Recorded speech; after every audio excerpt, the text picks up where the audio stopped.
Evening to all. మనకి 8th class geography నుంచి వ్యవసాయం అనే టాపిక్ ఉందండి. అది మనము పంటలు మరియు దేశాలు గుర్తించుకొని చాలా కష్టంగా ఉందని చెప్పి ఈ మన ఏపీ టెట్ అండ్ డిఎస్ అభ్యర్థుల కోసం ప్రత్యేకంగా అందరికీ సులభంగా అర్థమయ్యే రీతిలో మన కోడింగ్ రూపంలో ఎలా అయితే ఖనిజాలు శక్తి వనరుల్లో మనం కోడింగ్ ఇచ్చామో ఈ వ్యవసాయం అనే టాపిక్ కూడా కోడింగ్ రూపం ఇచ్చాము. ఎవరు కూడా స్కిప్ చేయకుండా మస్ట్ అండ్ షుడ్ బి చూస్తారని కోరుకుంటున్నాం. మనకిక్కడ వరి ఉత్పత్తి చేసే దేశాలు ప్రపంచంలో చూసుకుంటే China, Bharat, Japan, Sri Lanka, Egypt వరుసగా ఉన్నాయి. అయితే అగ్రస్థానంలో ఉన్న దేశం ఏంటంటే చైనా అనమాట. మనకి దీని కోడ్ రూపంలో చూసుకుంటే వరి కోసం చైనా, భారత్లు కలిసి జయశ్రీ అనే వంగడాన్ని ఈజిప్ట్ నుంచి తీసుకొని వచ్చారనమాట. నెక్స్ట్ ఇక్కడ చూసుకుంటే వరి అంటే ఇక్కడ వరి పంట అనమాట. చైనా అంటే చైనా, భారత్ అంటే భారత్లో, జయశ్రీలో అంటే జపాను, శ్రీ అంటే శ్రీలంక, ఇక్కడ ఈజిప్ట్ అంటే ఈజిప్ట్ దేశం అనమాట. నెక్స్ట్ అలాగే గోధుమ, ప్రపంచంలో గోధుమ ఎక్కువ పండించే దేశాలు చూసుకుంటే USA, Canada, Argentina, Russia, Ukraine, Australia, Bharat అనమాట. అలాగే ఇక్కడ చూసుకుంటే దీని పరంగా కోడ్ రూపంలో చూసుకుంటే గోధుమలో యుఎస్ఏకి, కెనడాకి అర్జెంటుగా కావాలంటే రష్యా యుక్రెయిన్ యుద్ధం వలన అబా సంస్థ వద్దన్నది. ఇక్కడ చూసుకుంటే కంట్రీస్ యుఎస్ఏ అంటే యుఎస్ఏ, కెనడా అంటే కెనడా, అంటే అర్జెంటీనా, అలాగే ఇక్కడ రష్యా అంటే రష్యా, ఉక్రెయిన్ అంటే ఉక్రెయిన్, ఇక్కడ అబాలో ఆ అంటే ఆస్ట్రేలియా, బా అంటే భారత్ అనమాట. నెక్స్ట్ అలాగే చూసుకుంటే చిరుధాన్యాల పరంగా చూసుకుంటే భారత్, నైజీరియా, చైనా, నైజర్ అనమాట. భారతదేశంలో భారత్, నైజీరియా, చైనా, నైజర్ అనమాట ప్రపంచంలో ఎక్కువగా ఉత్పత్తి చేస్తున్న దేశాలు. అయితే దీన్ని మనం కోడ్ రూపంలో చూసుకుంటే ధాన్యాల కోసం భారత్ నుంచి రియా, చిన్న, నైజర్ వెళ్ళారు. ఇక్కడ భారత్ అంటే భారతదేశం, రియా అంటే నైజీరియా, అలాగే చిన్న అంటే చైనా, నైజర్ అంటే నైజర్ అనమాట. జనపనారను ప్రపంచంలో ఎక్కువ ఉత్పత్తి చేసే దేశాలు భారత్, బంగ్లాదేశ్. అయితే ఇక్కడ కోడ్ రూపంలో చూసుకుంటే భారత్లో బంగారు జనప ఎక్కువగా దొరుకుతుంది అనమాట. భారత్లో బంగారు జనప దొరుకుతుంది. ఇక్కడ భారత్ అంటే భారతదేశం, బంగారు అంటే బంగ్లాదేశ్ అనమాట. అలాగే కాఫీని ప్రపంచంలో ఎక్కువ ఉత్పత్తి చేసే దేశాలు బ్రెజిల్, కొలంబియా, భారత్ అనమాట. అలాగే దీన్ని కోడ్ రూపంలో చూసుకుంటే ఇక్కడ కాఫీని బ్రెజిల్లో కొలంబస్ అంటారనమాట. ఇక్కడ చూడండి, ఇక్కడ కాఫీ అంటే కాఫీ, బ్రెజిల్ అంటే బ్రెజిల్, ఇక్కడ కొలంబస్ అంటే కొలంబియా, ఇక్కడ అంటే భారత్ అనమాట. నెక్స్ట్ అలాగే తేయాకు ప్రపంచంలో ఎక్కువ ఉత్పత్తి చేసే దేశాలు కెన్యా, భారత్, చైనా, శ్రీలంక. దీన్ని కోడ్ రూపంలో మనం చూసుకుంటే కెన్యాలో తేయాకును బాచిశ్రీగా భావిస్తారనమాట. ఇక్కడ కెన్యా అంటే కెన్యా, ఇక్కడ అంటే భారత్, చి అంటే చైనా, శ్రీ అంటే శ్రీలంక అనమాట. నెక్స్ట్ అలాగే ప్రపంచంలో పత్తి ఉత్పత్తి చేసే దేశాలు ఎక్కువ చూసుకుంటే China, USA, Bharat, Pak, Brazil, Egypt అనమాట. అలాగే ఇక్కడ మనం కోడ్ చూసుకుంటే పత్తి కోసం చైనా, యుఎస్ఏ వాళ్ళు ఇండుపాక్ అనే బ్రెయిన్ సంస్థ నుంచి కొనుగోలు చేశారనమాట. ఇక్కడ చూడండి, ఇక్కడ ప్రత్తి అంటే ప్రత్తి పంట, అలాగే ఇక్కడ చైనా అంటే చైనా, యుఎస్ఏ అంటే యుఎస్ఏ, ఇక్కడ ఇండ్ అంటే భారత్, ఇండియా, అలాగే ఇక్కడ పాక్ అంటే పాకిస్తాన్, అలాగే ఇక్కడ బ్రెయిన్ అంటే బ్రెజిల్, ఈ అంటే ఈజిప్ట్ అనమాట. ఓకే, 8th క్లాస్ నుంచి వ్యవసాయం అనే టాపిక్. అయితే ఇక్కడ చూడండి ఒకసారి, ఇందులో ఆర్థిక కార్యకలాపాలు చూసుకుంటే 3 రకాలండి. 1 ప్రాథమిక రంగం, 2 ద్వితీయ రంగం, 3 తృతీయ రంగం. అసలు ప్రాథమిక రంగం అంటే ఏంటి? ప్రాథమిక రంగం అంటే సహజ వనరులు వెలికి తీయడం, ఉత్పత్తి చేయడం, వ్యవసాయం కానీ, చేపలు పట్టడం కానీ, సేకరణ వంటివి అనమాట.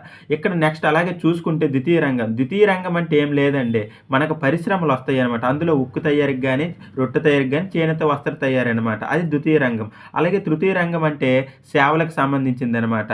ఇక్కడ చూసుకుంటే రవాణా కానీ, వ్యాపారం కానీ, బ్యాంకింగ్ కానీ, బీమా ప్రకటన, ఇవన్నీ తృతీయ రంగానికి సంబంధించి సేవ వస్తువులు ఏది వచ్చినా సరే ఆ తృతీయ రంగం. నెక్స్ట్ అలాగే చూసుకుంటే వ్యవసాయాన్ని ఇంగ్లీష్లో అగ్రికల్చర్ అంట. అసలు అగ్రికల్చర్ అనే పదం దేని నుంచి తీసుకొని పడిందంటే లాటిన్ పదాలు అనేటువంటి అగర్ మరియు అగ్రి నుంచి వచ్చింది. అసలు అగ్రి అంటే ఏంటంటే, అగ్రి అంటే నేలని, అలాగే కల్చర్ అంటే సాగు అనమాట. వ్యవసాయం అనేది ఏ రంగానికి చెందిందంటే మనకి ప్రాథమిక రంగానికి చెందిందనమాట. నెక్స్ట్ అలాగే చూసుకుంటే అసలు పంటలు, పండ్లు, కూరగాయలు పెంచడం, పూల ఉత్పత్తి, పశుపోషణ దీనిలో వ్యవసాయంలోనే ఇవన్నీ కూడా వస్తాయన్నమాట. ప్రపంచం మీద ఎంతమంది వ్యవసాయం మీద ఆధారపడుతున్నారంటే 50% మంది. అలాగే భారతదేశంలో చూసుకుంటే 2/3 వంతు మంది కూడా భారతదేశంలో 2/3 మంది జనాభా వ్యవసాయంపై ఆధారపడి ఉన్నారనమాట. అయితే నేల స్వభావం, వాతావరణ పరిస్థితులు వ్యవసాయానికి అత్యంత ముఖ్యమైనవన్నమాట. అసలు నెక్స్ట్ అలాగే చూసుకుంటే వ్యవసాయ యోగ్యమైన భూములంటే ఏంటంటే పంటలు పండే భూములనే మనం వ్యవసాయ యోగ్యమైన భూములు అంటామన్నమాట. నెక్స్ట్ అలాగే చూసుకుంటే వాట్ ఈస్ ద అగ్రికల్చర్ అంటే ఇక్కడ భూమిని సాగు చేయడం, పంటలు పండించడం, పశుపోషణ, వ్యవసాయం అనమాట. నెక్స్ట్ సెరికల్చర్ అంటే పట్టుపురుగుల పెంపకం, పిసికల్చర్ అంటే మీకు తెలిసిందే చేపల పెంపకం అనమాట. విటికల్చర్ అంటే ద్రాక్ష పెంపకం, అలాగే హార్టికల్చర్ అంటే ఉద్యానవన పంటలు అంటే కూరగాయలు, పువ్వులు, పంటలను వాణిజ్యపరంగా పెంచడం అనమాట. ఇక్కడ మనం చూసుకుంటే సేంద్రియ వ్యవసాయం, దీన్నే ఇంగ్లీష్లో ఆర్గానిక్ ఫార్మింగ్ అంటారు. ఈ రకమైన వ్యవసాయంలో రసాయనాలకు బదులుగా సేంద్రియ ఎరువు, సహజ ఎరువు, పురుగు మందులను ఉపయోగిస్తాము. అంటే పంట దిగుబడిని పెంచేందుకు జన్యు మార్పిడి చేయరనమాట. సేంద్రియ వ్యవసాయం అంటే సేంద్రియ ఎరువును కానీ సహజ పురుగు మందులు కానీ ఉపయోగించడం. అయితే నెక్స్ట్ దీంట్లో చూసుకుంటే మనకి టైప్స్ ఆఫ్ ఫార్మింగ్ అంటే సాగు పద్ధతులు, భౌగోళిక పరిస్థితులు, ఉత్పత్తుల గిరాకీ, కార్మిక లభ్యత, సాంకేతిక స్థాయిని అనుసరించి వ్యవసాయాన్ని 2 రకాలుగా వర్గీకరించవచ్చు. ఒకటి జీవనాధార వ్యవసాయం, సబ్స్టెన్స్ ఫార్మింగ్, అలాగే 2 వాణిజ్య వ్యవసాయం, కమర్షియల్ ఫార్మింగ్ అనమాట. అయితే ఇందులో జీవనాధార వ్యవసాయం చూసుకుందాం. అసలు జీవనాధార వ్యవసాయం అంటే ఏంటి? రైతు తన కుటుంబ అవసరాలు తీర్చుకోవడానికి చేసే వ్యవసాయాన్ని జీవనాధార వ్యవసాయం అంటారు. అయితే దీంట్లో లక్షణాలు ఉన్నాయండి. ఒకటి, వ్యవసాయంలో తక్కువ స్థాయి సాంకేతికను ఉపయోగిస్తారు. కేవలం మళ్ళీ కుటుంబ సభ్యులు మాత్రమే పనిచేస్తారు. ఈ వ్యవసాయం ద్వారా తక్కువ ఉత్పత్తి జరుగుతుందన్నమాట. అంటే జీవనాధార వ్యవసాయం ద్వారా అనమాట. అయితే జీవనాధార వ్యవసాయాన్ని తిరిగి 2 రకాలుగా మనం చూసుకోవచ్చు. ఒకటి కేంద్రీకృత జీవనోపాధి వ్యవసాయం, 2 ఆదిమ జీవనాధార వ్యవసాయం అనమాట. ఇక్కడ కేంద్రీకృత జీవనాధార వ్యవసాయం అంటే ఏంటంటే రైతు పనిముట్లు ఉపయోగించి ఎక్కువ శ్రమపడి ఒక చిన్న భూకంపాన్ని సాగు చేస్తాడు. అయితే కేంద్రీకృత జీవనాధార వ్యవసాయంలో ముఖ్యమైన పంట ఏంటంటే వరి అనమాట. అయితే దీంట్లో ఇతర పంటలు కూడా ఉన్నాయి, గోధుమ కానీ, మొక్కజొన్న, పప్పు ధాన్యాలు, నూనె గింజ. అయితే ఈ కేంద్రీకృత జీవనాధార వ్యవసాయం అమల్లో ఉన్న ప్రాంతాలు ముఖ్యంగా కొన్ని ఉన్నాయి, ఆసియాలోనే ఉన్నాయి అనమాట. దక్షిణ, ఆగ్నేయ, తూర్పు ఆసియాలోని ఋతుపవన అధిక జనసాంద్రత కలిగిన భూభాగాలు అనమాట. అయితే దీనికి కేంద్రీకృత జీవనాధార వ్యవసాయానికి మరొక పేరు ఉందండి. అదే దీన్ని సాంద్ర జీవనాధార వ్యవసాయం అని కూడా అంటామన్నమాట. నెక్స్ట్ అలాగే చూసుకుంటే జీవనాధార వ్యవసాయంలో ఇంకోటి ఏంటంటే ఆదిమ జీవనాధార వ్యవసాయం. ఆదిమ జీవనాధార వ్యవసాయం 2 రకాలు ఉన్నాయి, పోడు వ్యవసాయం లేదా విస్థాపన వ్యవసాయం. 2 సంచార పశువుల పెంపకం అనమాట. ఇక్కడ నెక్స్ట్ అలా చూసుకుంటే విస్థాపన వ్యవసాయం అనమాట, షిఫ్టింగ్ కల్టివేషన్. ఇందులోనే ఉంది షిఫ్టింగ్ అంటే ఒకదాని నుంచి వేరొక దానికి వెళ్ళడం అనమాట. అంటే ఇక్కడ చూసుకుంటే చెట్లను నరికి వాటిని తగలబెట్టడం ద్వారా భూమిని చదును చేస్తారు. ఆ తర్వాత ఆ బూడిదను మట్టితో కలిపి పంటలు పండిస్తారు. నేల సారం కోల్పోయిన తర్వాత ఆ భూమిని వదిలేసి వేరే ప్రాంతంలో చెట్లు నరికి వేసే వ్యవసాయాన్ని విస్థాపన వ్యవసాయం అంటారు అనమాట. అంటే ఒక దగ్గర కొన్ని రోజులు చేసిన తర్వాత అక్కడ పంట అయిపోయాక వేరే చోటుకి వెళ్ళడం అనమాట. అయితే ఈ పోడు వ్యవసాయంలో పండించే పంటలు కొన్ని ఉన్నాయండి. ముఖ్యంగా మొక్కజొన్న కానీ, కంద కానీ, పెండలం కానీ, బంగాళదుంపలు, అలాగే సరుగుడు అనమాట. అయితే ఈ వ్యవసాయాన్ని మనము ఇంకో రకం కూడా చెప్పుకోవచ్చు, స్లాష్ అండ్ బర్న్ అనమాట. స్లాష్ అంటే బూడిద మరియు బర్న్ అంటే కాల్చడం అని కూడా అంటారనమాట. అంటే దీన్ని స్లాష్ అండ్ బర్న్ వ్యవసాయం అని కూడా అంటామన్నమాట. అయితే దీనిలో కొన్ని ప్రాంతాలు ముఖ్యంగా పండిస్తున్నారనమాట. ఈ పోడు వ్యవసాయాన్ని బాగా యూజ్ చేసుకుంటున్నారు అనమాట. అవి ఏంటంటే అమెజాన్ నదీ బేసిన్, అలాగే 2 ఉష్ణమండల ఆఫ్రికా, 3 ఆగ్నేయ ఆసియా, 4 ఈశాన్య భారతదేశం. అయితే విస్థాపన వ్యవసాయమును ఒక్కొక్క దేశంలో ఒక్కొక్కలా పిలుస్తారు. అలాగే మన ఈశాన్య భారతదేశం చూసుకుంటే జుమ్మింగ్ అండి. మిల్ఫా అంటే మెక్సికో. ఇక్కడ చూడండి మీ ఉంది, ఇక్కడ మే ఉందన్నమాట.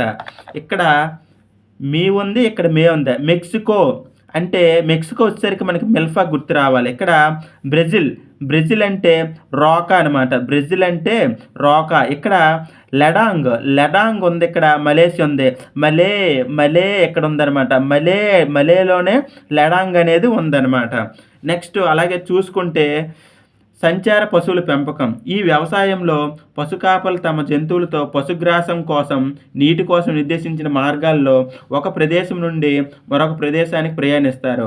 వాతావరణ అనుకూలత, భూస్వరూపాలను అనుసరించి వీటి కదలికలు ఉంటాయి. ఈ సంచార పశువుల పెంపకంలో ముఖ్యంగా గొర్రెలు, ఒంటెలు, మేకలను సాధారణంగా పెంచుతారు. సంచార పశువుల పెంపకం చేసే ప్రాంతాలు సహారా ఎడారిలో పాక్షిక శుష్క ప్రాంతాలు, మధ్యాసియా, భారతదేశంలో రాజస్థాన్, జమ్మూ కాశ్మీర్. ఇక్కడ ఒకసారి మనము ఆలోచిస్తే ఇక్కడ ఏంటంటే ఇక్కడ ఎడారి ప్రాంతం, అందుకే రాజస్థాన్ అన్నాడు.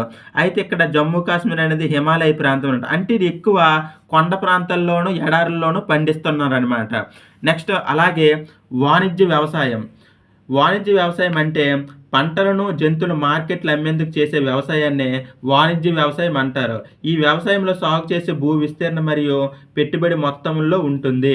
ఈ వ్యవసాయంలో పనులు చాలా వరకు యంత్రాల ద్వారానే జరుగుతాయంట. వాణిజ్య వ్యవసాయంలో ఏంటంటే చాలా వరకు యంత్రాల ద్వారా జరుగుతాయి అన్నమాట. యంత్రాల ద్వారా. అయితే దీంట్లో 3 రకాలు ఉన్నాయండి. ఒకటి చూసుకుంటే వాణిజ్య ధాన్య వ్యవసాయం, 2 మిశ్రమ వ్యవసాయం, తోటల వ్యవసాయం. వాణిజ్య ధాన్యం అంటే ఏంటి, మనకి ఒక టైప్ ఆఫ్ గింజలు లాంటివి అనమాట. అంటే వాణిజ్య ప్రయోజనాల కోసం చేసే వ్యవసాయాన్ని వాణిజ్య వ్యవసాయం అంటారు. వాణిజ్య వ్యవసాయంలో సాగు చేసే ముఖ్యమైన పంటలు గోధుమ, మొక్కజొన్న అనమాట. ఎందుకంటే ధాన్య అన్నాడు. వాణిజ్య ధాన్య వ్యవసాయం అంటే గోధుమ, మొక్కజొన్న అనమాట. ఈ వ్యవసాయం అమల్లో గల ప్రాంతాలు ఉత్తర అమెరికా, యూరప్, ఆసియాలోని సమశీతోష్ణ గడ్డి భూములు అనమాట. ఉత్తర అమెరికా, యూరప్, ఆసియాలోని సమశీతోష్ణ గడ్డి భూములు అనమాట. నెక్స్ట్ అలాగే మిశ్రమ అంటే కలయిక అనమాట. మిశ్రమ అంటే ఇక్కడ దీంట్లోనే ఉంది. మిశ్రమ వ్యవసాయం అంటే మనకు అందులోనే ఉంది. మిశ్రమ అంటే కలయిక అనమాట. మిక్స్డ్ ఫార్మింగ్, ఆహార ఉత్పత్తి మరియు పశువుల పెంపకం కలిసి చేసే వ్యవసాయాన్ని మిశ్రమ వ్యవసాయం. మిశ్రమ వ్యవసాయం చేసే దేశాలు యూరప్, తూర్పు యుఎస్ఏ, అర్జెంటీనా, ఆగ్నేయ ఆస్ట్రేలియా, న్యూజిలాండ్, దక్షిణాఫ్రికా అనమాట. నెక్స్ట్ తోటల పెంపకం. అంటే తోటలు అంటే మన తోట వ్యవసాయం అంటే ఏంటంట, టీ కానీ, కాఫీ కానీ, చెరుకు, జీడి, రబ్బర్, అరటి, పత్తి ఒకే పంటగా పండిస్తారు. ఈ వ్యవసాయానికి పెట్టుబడి శ్రమ అధికం అవసరం అన్నమాట. ప్రధాన పంటలు చూసుకుంటే మనకి ప్రధాన ఆహార పంటలు వరి, గోధుమ, మొక్కజొన్న, మినుములు అనమాట. అలాగే నార అంటే పీచు అనమాట. జనపనార, పత్తి అనమాట. అలాగే పానీయ పంటలు తేయాకు, కాఫీ. వీడియో పూర్తి వరకు చూసినందుకు ధన్యవాదాలండి. సబ్స్క్రైబ్ చేసుకున్న ప్రతి ఒక్కరికి పేరు పేరున ధన్యవాదాలు. అలాగే మీకోసం మేము ఇంకా మంచి వీడియో తీసుకొని వస్తాం. మీ సపోర్ట్ కానీ ఉంటే ఇంకా కోడింగ్ క్లాసెస్ అనేవి చాలా బాగా చెప్తాం. మా వీడియోస్ కానీ మీకు నచ్చినట్లయితే లైక్ చేయండి, అలాగే సబ్స్క్రైబ్ చేయండి, అలాగే మీ ఫ్రెండ్స్ అందరికి షేర్ చేయండి. Thank you.